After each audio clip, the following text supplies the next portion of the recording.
Cleopatra's hidden code, the feminine power that never died.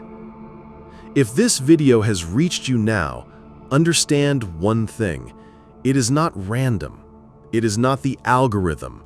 It is not coincidence. This is a transmission, a whisper that crosses time itself, coming from the heart of ancient Egypt and echoing directly into your soul. They told you Cleopatra was only a queen. They reduced her to politics, beauty, seduction. But what they never told you is that Cleopatra was also a priestess of Isis, a guardian of sacred temples, a carrier of Atlantean flame hidden within her bloodline. She was not only history, she was initiation. She was a living code, an archetype of the divine feminine power that never died. Her name alone still vibrates across centuries. Why? Because Cleopatra was not a woman to be remembered, she was a frequency to be reactivated. And those who carry the memory of Egypt in their soul, those who feel the call of the pyramids, the temples, the gods and goddesses, Thoth, Isis, Anubis, Horus, are the ones chosen to awaken this code once again. The truth is this: Cleopatra was not just beauty, she was magnetism. She was not just intelligence, she was alchemy. She was not only the last queen of Egypt, she was the last guardian of the Atlantean memory encoded in hieroglyphs, sacred oils, hidden chambers, and vibrational rituals. If you are still here, it is because your soul recognizes these words. You were not drawn here by accident. Something in you is awakening. Something in you remembers. Activation. If these words resonate with you, write in the comments, "I awaken the hidden code of Cleopatra within me." This is not only a sentence, it is a seal. It is the moment where your soul declares to the universe, "I remember, I was chosen, and I carry the frequency of Cleopatra inside me." Chapter 1. Beyond the Queen, the Priestess of Isis. When most people hear the name Cleopatra, they think of a queen seated on a throne, wrapped in gold, gazed upon by rulers and generals from every corner of the world. But those who only see her as a queen have missed her essence entirely. Because Cleopatra was far more than politics, alliances, or beauty. She was, in truth, a priestess of Isis, and this changes everything. In the hidden chambers of ancient Egypt, beyond the reach of Roman eyes, Cleopatra was initiated into the mysteries of Isis, the Great Mother, the goddess of life, death, and rebirth. The same Isis who resurrected Osiris and birthed Horus. The same Isis whose symbol, the throne, appears in every temple of Egypt. Cleopatra did not simply rule from the throne, she became the throne. She was the living embodiment of Isis, carrying within her body the hidden code of the divine feminine. The world remembers her face, but the initiated remember her frequency. Cleopatra's aura was not ordinary. It pulsed with vibrational energy that drew others into her field. She was magnetic not because of cosmetics or jewels, but because she carried the living current of the goddess. Her presence itself was a ritual. Her words were invocations. Her beauty was a mirror of the Atlantean flame still burning inside her. To the unawakened, she was a seductress. To the initiated, she was a living temple. Every gesture was deliberate. Every word carried hieroglyphic power. Every silence vibrated with the voice of the goddess. Cleopatra's reign was not just political, it was spiritual initiation for those who could see. And here lies the mystery.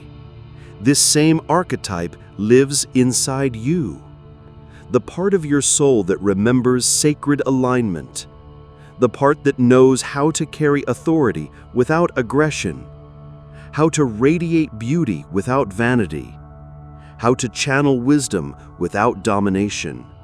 That part is the Cleopatra within you. Cleopatra was not outside. She was not history. She is the mirror of your own divine feminine essence, waiting to be remembered. Chapter 2. The Alchemy of Seduction. History tells you Cleopatra seduced Julius Caesar and Mark Antony with beauty and charm. But what if that is the shallowest version of the truth? What if what they called seduction was actually sacred alchemy? Cleopatra was not a courtesan of pleasure. She was a high priestess of frequency. In her chambers, the air itself was alive with perfumes and sacred oils, each one created as an energetic key. These oils were not decoration, they were spells. Mixtures of lotus, myrrh, frankincense, and blue lotus were blended with intention, each drop vibrating with Atlantean knowledge preserved through the temples of Isis. When a man stepped into Cleopatra's presence, he was not only meeting a woman, he was entering a field of energy that reprogrammed his entire being. Her voice carried a rhythm like the chants of the temples. Her eyes glowed with the power of Horus, piercing the soul and exposing hidden desires.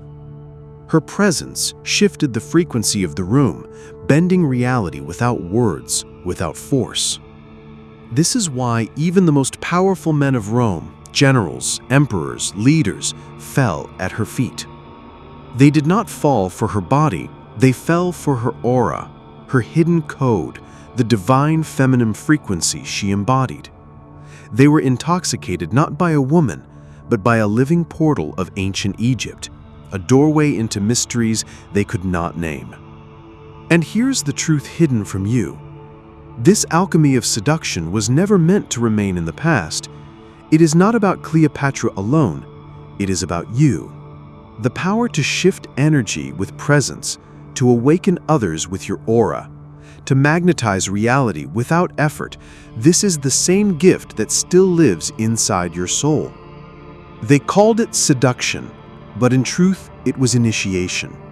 They said it was charm, but in reality, it was alchemy of the soul. Activation. If you feel this awakening, write in the comments, "My presence is alchemy. My aura is power. I remember." Chapter 3.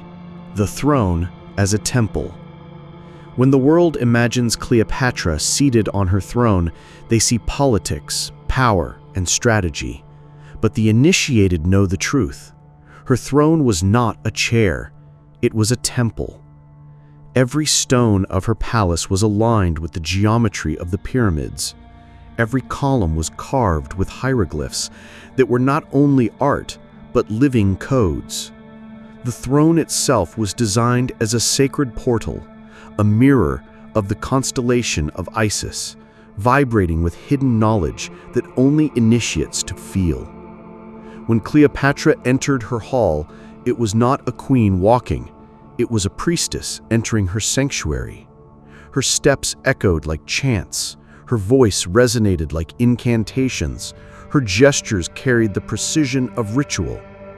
To sit before her throne was not politics, it was initiation. It was to step into a field of divine feminine power that shifted the very fabric of your soul. Those who met her did not only face a ruler, they faced the embodiment of a goddess. Isis, Hathor, Sekhmet, all lived in her presence. The throne of Cleopatra was a bridge between worlds, the visible kingdom of Egypt and the invisible temple of the gods. Think of this. When she spoke, her words did not vanish into air. They carried weight. They carried frequency. Her voice was hieroglyphic sound, every syllable a spell, every decree an act of creation. What others called orders or laws were, in truth, vibrational scripts written into reality. And here's the secret the world tried to bury. This power was never about her alone. It is the same archetype that sleeps in you, because every soul has a throne. Every being carries a temple within. The question is, will you sit upon your throne as Cleopatra did? Will you embody the divine authority of the priestess queen inside you? Activation. If you feel this truth, write in the comments, "My throne is my temple. I carry the frequency of Cleopatra." Chapter 4: The Animals of Power. Cleopatra was never alone. Around her, the symbols of ancient Egypt were alive, embodied in sacred animals and emblems that carried frequencies older than history itself. To the common eyes, they were ornaments, but to the initiated, they were living guardians of power, mirrors of the divine, and protectors of the throne. Upon her brow shone the uraeus, the golden serpent rising from her crown.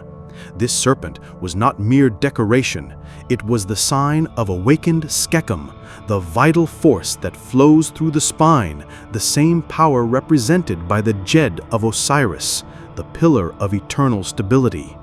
When Cleopatra entered the palace wearing the uraeus, she declared to all, "My life force is awake, my Ka is sovereign, my soul is aligned with the gods." The serpent was a code, a fiery symbol of protection, sovereignty, and the eternal flame of Isis that she carried within. The falcon, sacred to Horus, hovered above her in symbol and in spirit. The falcon is the sky, the sharp vision, the all-seeing eye. It pierces illusion and reveals truth. Cleopatra ruled not with blindness, but with the eye of Horus, seeing the hidden motives behind words, the truth concealed beneath appearances. This is why she was never deceived, because she carried the clarity of the falcon, the sight of the gods themselves. But her aura was not only of light. Around her also prowled the panther, a symbol of the wild feminine mystery, the power that cannot be subdued. The panther is night embodied, sensual, sovereign, and dangerous. In Cleopatra's presence, men felt both desire and fear, awe and trembling, because they sensed that in her resided not only grace, but the untamed Skechem of the goddess. These animals were not mere companions. They were totemic forces, divine archetypes manifested in her reign. The serpent of the uraeus, the falcon of Horus, the panther of the untamed feminine, together they made Cleopatra untouchable, a living embodiment of divine feminine power. And here lies the truth. These forces were never buried with her. They are alive in you.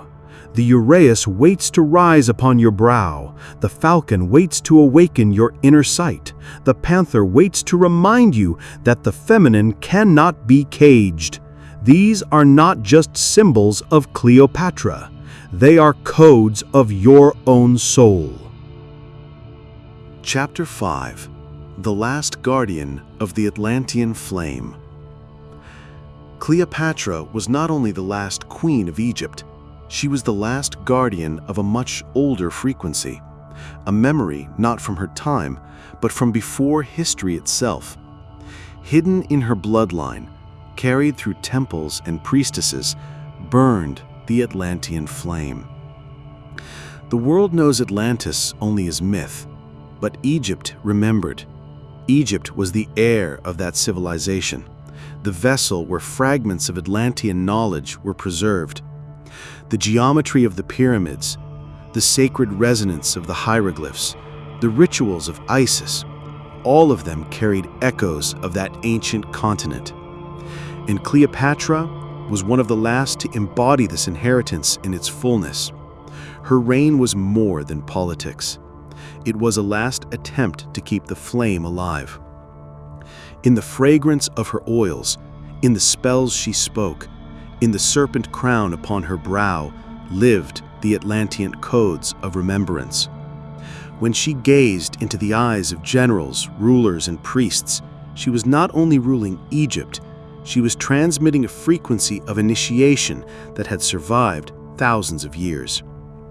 But when Cleopatra fell, something far greater was lost than an empire. It was the silence of a flame. The temples of Isis were desecrated, the scrolls of Thoth hidden or destroyed, the priestesses silenced. Yet the Atlantean flame was not extinguished, because such a light can never die. It simply went underground, concealed in symbols, myths, and archetypes, waiting for the day it could be reawakened. That day is now. If you are listening to these words, it means you were chosen to feel the resonance of that same flame. It has been passed from age to age, not through books, not through history, but through vibration, memory, and bloodline. Cleopatra's fall was not the end of her power. It was the transference of the flame into the souls who would come after, into you. This is why the name Cleopatra still vibrates with such magnetism. It is not nostalgia. It is not history. It is recognition. Somewhere deep in your soul, you remember. Somewhere in your essence, the Atlantean fire still burns. Activation. If you feel this fire awakening in you, declare it in the comments. I carry the Atlantean flame. Cleopatra's code awakens in me. Chapter 6. Cleopatra Within You. Cleopatra is not only a story written on the sands of Egypt. She is not a queen locked away in history books. She is alive as an archetype, a living code of the divine feminine power that survives beyond time. And whether you realize it or not, she exists within you. To awaken Cleopatra within you is to remember the truth of your soul. It is to understand that what the world calls charisma, magnetism, beauty, is in truth sacred energy moving through you. Cleopatra's aura was not hers alone. It was the same current of Isis, Sekhmet, and Hathor flowing through her. And that same current is accessible to every soul willing to remember.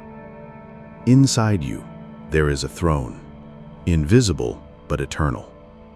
When you sit upon it with presence, when you embody dignity without arrogance, when you radiate wisdom without needing to control, you are not acting, you are remembering. You are stepping into the Cleopatra archetype, the code of the priestess queen that whispers, you are sovereign, you are magnetic, you are divine. This is not about gender. The Cleopatra frequency is not limited to women. In men, it awakens the anima, the hidden feminine, the power of sensitivity and intuition fused with authority. In women, it ignites sovereignty, beauty, wisdom, and sacred leadership. In all souls, it activates the memory of the temple inside the body. Cleopatra lives in the way you enter a room and shift its energy. She lives in the way your silence speaks louder than words. She lives in the moments when your essence changes the atmosphere, when, without trying, you magnetize reality itself. This is her true code, the power of presence that bends destiny. And if you are here, still listening, it means the time has come. Cleopatra within you is awakening. The flame she carried, the sacred code she embodied, the divine feminine she radiated, all of this was not lost. It was waiting. Waiting for you. Activation. Write in the comments, Cleopatra lives within me. I am the throne. I am the temple. I am the code. Chapter 7. Cleopatra and Thoth, the keeper of the hidden code. Few dare to ask, what was Cleopatra's true connection with Thoth, the ancient god of wisdom, the architect of sacred knowledge, the one who held the emerald tablets that concealed the secrets of Atlantis? Cleopatra was not only a queen or a priestess of Isis, she was also a seeker of Thoth's wisdom, a guardian of the codes he had left scattered across Egypt. In her reign, temples still echoed with his presence. The scribes who surrounded her carried fragments of his teachings, and in the secrecy of her rituals, Cleopatra invoked not only Isis, but also Thoth, the eternal scribe of the divine order. To Thoth, words were not sounds, they were living forces, and Cleopatra understood this. This is why her decrees felt heavier than laws. They vibrated like hieroglyphic spells charged with the current of the universe. Every sentence she spoke carried the geometry of Thoth, hidden codes that shaped reality itself. It is said that Cleopatra kept scrolls in her chambers, written by initiates of Thoth, scrolls that connected the pyramids to the stars, Egypt to Atlantis, the human body to the eternal soul. She was not simply reading history, she was studying initiation. She knew that power without wisdom is fragile, but power fused with Thoth's knowledge becomes immortal frequency. And perhaps this is the greatest secret. Cleopatra and Thoth were not opposites, but mirrors. She embodied the divine feminine archetype, the magnetic aura of Isis. He embodied the divine mind, the eternal logos, the wisdom of creation. Together, they represented what every initiate sought, the sacred union of wisdom and presence, knowledge and power, masculine and feminine. When you feel Cleopatra awakening in you, Thoth is never far. His codes live in the symbols you dream of, the synchronicities that guide you, the words that burn in your heart when you speak your truth. Cleopatra's flame and Thoth's wisdom are not separate currents. They are two streams of the same river, now flowing into you. Activation. If you feel this union awakening, write in the comments, I carry the wisdom of Thoth and the flame of Cleopatra. I remember. Chapter 8. Cleopatra and Isis, the living goddess on earth. To speak of Cleopatra without speaking of Isis is to tell only half the story. For Cleopatra was not only a queen, not only a priestess, she was seen by many as the living manifestation of the goddess Isis herself. In ancient Egypt, the throne was more than a seat of power. It was the sacred symbol of Isis, the mother who resurrected Osiris and gave birth to Horus. The hieroglyph of Isis is a throne, and when Cleopatra ruled, she was not simply sitting upon it, she was embodying it. She became the throne incarnate, the divine feminine seated in flesh, carrying in her body the vibration of the goddess. When Cleopatra appeared in ceremony, adorned in white linen, gold, and precious stones, the people did not see only a woman. They saw Isis walking among them, blessing the Nile, protecting Egypt, radiating fertility, beauty, wisdom, and power. Her reign was not political theater, it was ritual made visible, a continuation of the eternal marriage between Egypt and the goddess. The rituals of Cleopatra were drenched in the presence of Isis. In the secret temples, she invoked the hidden codes of the goddess through chant, sacred oils, and offerings of lotus and myrrh. She called not only upon Isis the mother, but Isis the healer, Isis the magician, Isis the queen of stars. Through her, the people remembered that the divine feminine was not an abstraction. It was breathing, moving, guiding through Cleopatra herself. But Isis is more than a goddess of the past. She is an archetype that awakens in every soul. The part of us that restores what was broken, heals what was wounded, resurrects what was lost. Cleopatra embodied this force, and so can you. To awaken Cleopatra within you is to awaken Isis as well. To feel the power of compassion and sovereignty woven together. To carry softness and fire in the same heart. To remember that the divine feminine is not weakness, but sacred authority. A throne built not of stone, but of light. This is the secret hidden in plain sight. When you call upon Cleopatra, you are also calling upon Isis. And when Isis rises within you, the forgotten parts of your soul come alive. Activation. If you feel the presence of Isis moving through you, write in the comments, "I awaken the goddess within me. Isis lives, Cleopatra remembers, and I am her temple." Chapter 9. Cleopatra and the Sacred Sound of Hu. There is a sound older than pyramids, older than kings, older than history itself. A sound whispered in the temples of ancient Egypt, a sound that does not belong to language, but to eternity. That sound is Hu. Cleopatra knew this secret. In the hidden chambers of her palace temples, guarded from Roman eyes, she invoked the sacred vibration of Hu, a frequency preserved by the priests of Thoth, carried by the priestesses of Isis, and inherited from the lost knowledge of Atlantis. Hu is not a word. It is the breath of the soul, the vibration of creation itself. When Cleopatra pronounced it, she was not chanting, she was awakening her ka, aligning her being with the rhythm of the cosmos. The sound of Hu resonated through her body, her throne, her temples, and rippled into the invisible fabric of reality. Picture the scene. Golden torches lighting walls covered in hieroglyphs, incense smoke rising like veils of mystery. Priestesses in white linen surrounding their queen. Cleopatra, crowned with the serpent of the uraeus, closes her eyes. She inhales deeply, and then, with a voice that was human and divine at once, she releases the vibration.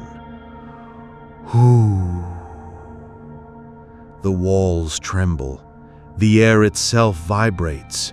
Those present feel the sound in their bones, their hearts, their very souls. Tears flow, visions open, and for a moment the temple is no longer on earth. It becomes a mirror of the stars. This was Cleopatra's greatest secret. Not seduction, not politics, but frequency mastery. She knew that empires are fragile, but vibration is eternal. Through Hu, she kept alive the Atlantean flame, the codes of Isis, the wisdom of Thoth. And here is the revelation. Hu did not die with Cleopatra. It is alive now, waiting in you. Every time you whisper it with intention, you awaken the same current she carried. Chapter 10. Cleopatra's Return. The Code Awakens in You. Cleopatra never truly died. Her body may have vanished into history, but her frequency never left this world. It went underground, into symbols, into archetypes, into bloodlines, into the silent memory of the soul. And now, after centuries of silence, her code is awakening once again, through you. If you are still here, listening, it is because you were chosen. Chosen not by chance, but by vibration. Cleopatra's return does not happen in palaces or battles, but in the hearts of those who remember. You are that remembrance. You are the living temple where her flame burns again. The Atlantean flame she carried has not extinguished. It flickers in your spirit. The divine feminine code of Isis she embodied now pulses in your blood. The wisdom of Thoth she invoked now echoes in your thoughts. And the sacred vibration of Hu, once whispered in hidden temples, is ready to rise in your own breath. This is the mystery they never told you. Cleopatra's return is not external, it is internal. She awakens as an archetype inside you. Every time you choose presence over chaos, every time you radiate beauty as energy and not vanity, every time your silence shifts a room, Cleopatra lives again. You are not remembering history, you are remembering yourself. Because Cleopatra's throne, her temple, her code were never lost. They were always waiting for the one who would sit upon them again. That one is you. Activation.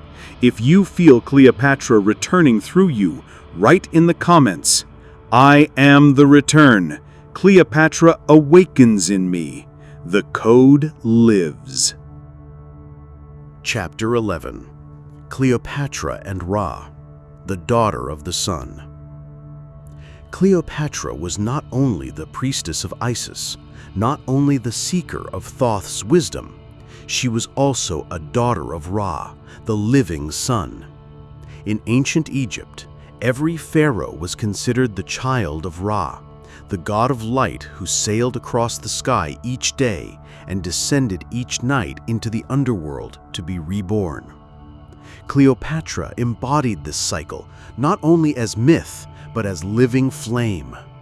Her throne was aligned with the solar temples, her crown reflected the rays of the sun, and her very presence radiated the solar Sekhem, the life force of Ra. The world remembers her beauty, but what they called beauty was in truth solar radiance, the light of Ra flowing through her body, illuminating her aura. In rituals, Cleopatra invoked the sun not as fire above, but as eternal power within. She knew that Ra was not distant in the sky. Ra was the inner flame of the soul, the fire that animates the Ka, the same flame that Atlantis carried and Egypt preserved. When she stood before her people, she was not only queen, she was the sun embodied, shining sovereignty, warmth, and divine authority. The enemies of Egypt feared her not because of armies, but because of this solar aura. To stand before Cleopatra was to feel the gaze of Ra itself, piercing, radiant, unyielding. Her words carried the authority of light, and her silence carried the weight of fire. But here lies the hidden truth. The solar code of Ra was not meant for her alone. It lives in you. Every time you rise after falling, every time your inner fire burns against the shadows, every time you shine light into darkness, Ra awakens within you. And when Ra awakens within, Cleopatra awakens too, for they are bound as flame and vessel, light and temple. The throne of Cleopatra was carved in stone, but the throne of Ra is carved in your soul, and it waits for you to sit, to remember, to rise as child of the sun. If you feel the solar flame of Ra awakening within you, declare in the comments, "I am the child of Ra. Cleopatra's solar code awakens in me." Final chapter, the awakening.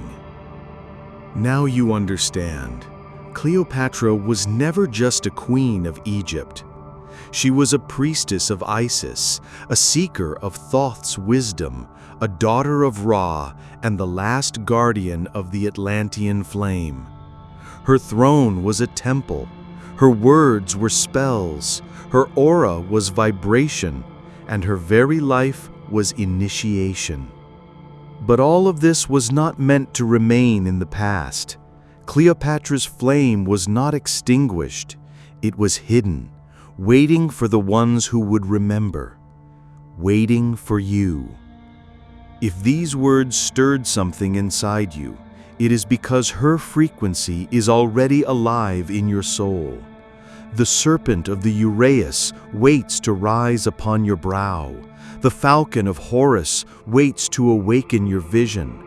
The panther of the night prowls within you, untamed. The solar flame of Ra burns in your heart. The wisdom of Thoth echoes in your thoughts. The voice of Isis sings in your blood. And the sacred vibration of Hu is ready to be spoken through your breath. You are not remembering history. You are remembering yourself.